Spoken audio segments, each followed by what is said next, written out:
Beatrice Olumhense is a seasoned career professional. I've worked I think, for over 20 years in different environments, global environments, emerging markets, and startup scenarios for blue chip organizations and multinationals. I am an avid traveler. I've been to 21 countries all over the world, Americas, Europe, Asia, and of course, all around Africa. And I'm a sickle cell warrior.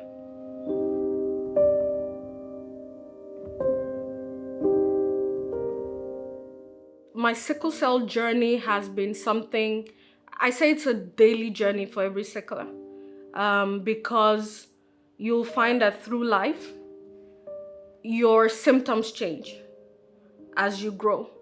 When I was younger, my lips would shiver.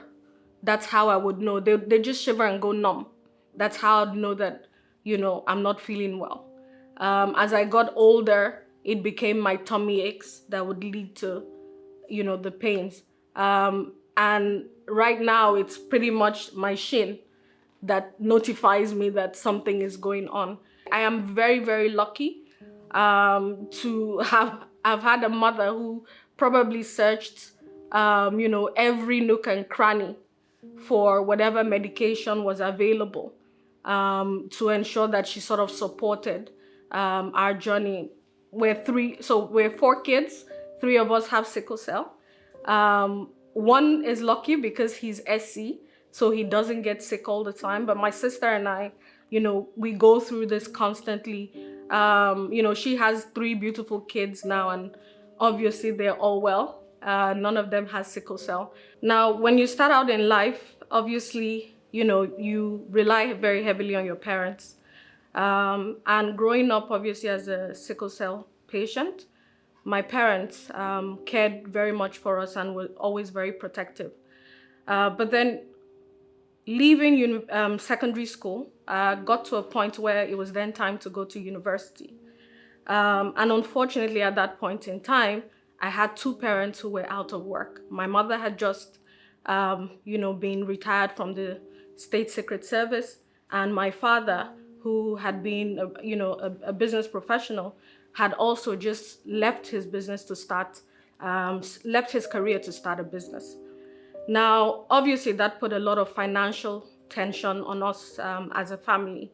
And I remember thinking about how I was going to afford going to school.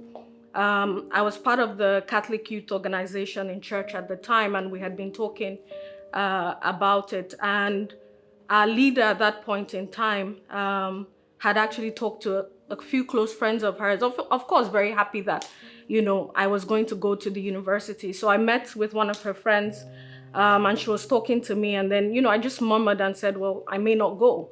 And she said, what exactly was that about? And I said, well, this is the situation. I can't afford to go to university because this is going on in my family.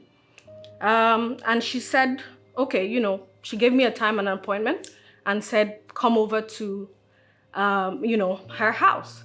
So I decided to go. My older brother and I, of course, were going into the university at the time. She had asked us to come. And I remember, going to her house that day and got to the gate and obviously, rang the bell. And I remembered looking through the gate that I could see her, through the curtains. And she had shut the curtain blind after seeing who was at the gate.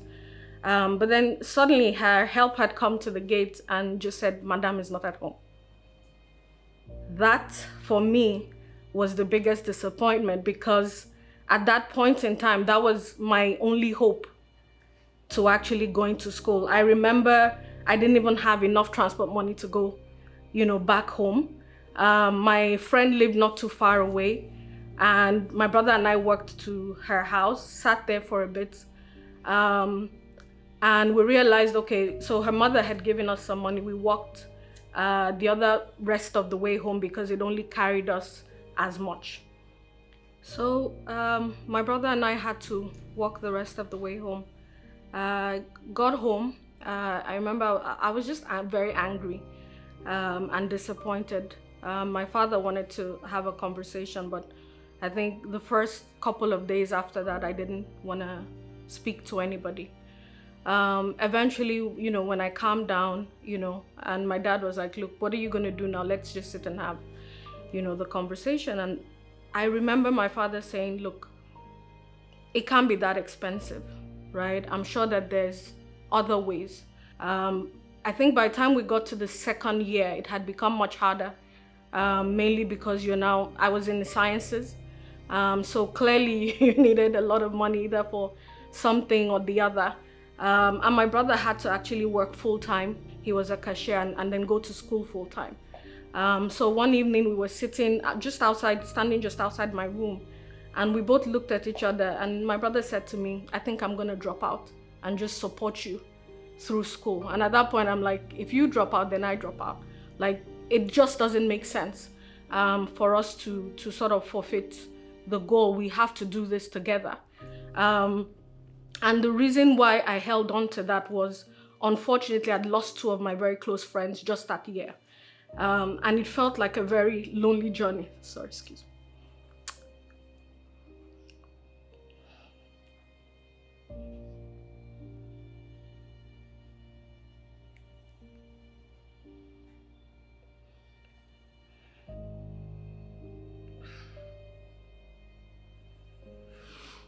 I had lost Agatha and John by then, so it felt like a lonely journey doing education without, your close friends, and having to do it without a brother as well.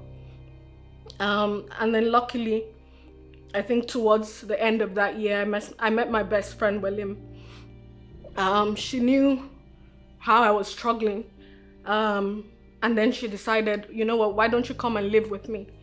At least, we will come to school together. I'll cover your food. I'll cover certain things. And then whatever I had, I used, to pay for my school materials.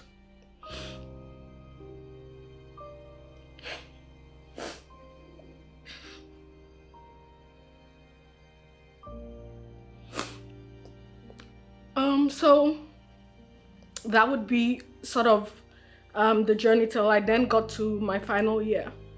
I remember I had to do my thesis in ecotoxicology, and it was going to cost about 15,000 to buy just the materials. And I didn't know what to do at that point in time. I had actually met a very interesting friend of mine through a family friend, LBO, and I decided, okay, look, I'm just gonna go and just sort of ask if he could assist. It was so funny. He said, okay, let's go to the casino. I have 5,000. Let's try and see if we can win the rest. So went with his friends that evening to the casino, and then we got to 14,000. He said a wise man leaves before he loses all his money. So walked out of there at least with 14,000. And then that was how I was able to at least do the science exercise. And then I remember one day getting very, very sick. I had a crisis. And for some reason, at this point in time, we had actually moved because my parents couldn't afford to live where we were. My uncle had asked us to move into his BQ.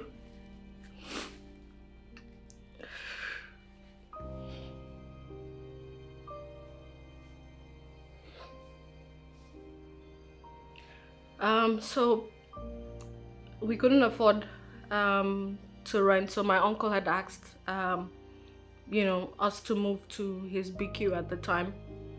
It was a very small sort of rundown BQ, but we sort of made it our own. It was a 1-bedroom space, and all 6 of us had to sort of stay in there. And then when I got very sick, working one day at Newton and David, my friend had kept me at home and said, look, why don't you just quit? This is obviously a bit too much for you. You're working till 10, 11 at night, sometimes doing 3 projects at the same time. And then I remember one day coming home, I was very sad, and then my father came around and said, hey, I need to see you. and he brought out this newspaper and said to me, oh, there's a new, technology companies are just starting up. Econet is looking for people. And I thought to him, I'm like, what the heck do I know about technology? My father said, exactly, what the heck does anybody know?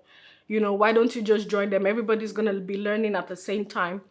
So I went, and then obviously did the interview, and I would say the rest is history, because that my journey in technology has really been amazing. I've worked for some of the best businesses, in the world. Generally, I think life has been much better. Life has really, really been, what I actually believed it would be at the end of the day. The first thing I realized is that life is going to get real, right? Whether or not you're ready. You have to decide whether you want to participate, how you want to own your journey, or you're going to drift through life. And then the second part of me was, your solution doesn't always come in the package you expect it to. The most important thing for me was articulating what the problem is, socializing it with people who are around me, because at the end of the day, your resources are actually closer than you believe they are. I'm Beatrice Olumhense. I'm a seasoned business, marketing, and technology executive, and this is my first.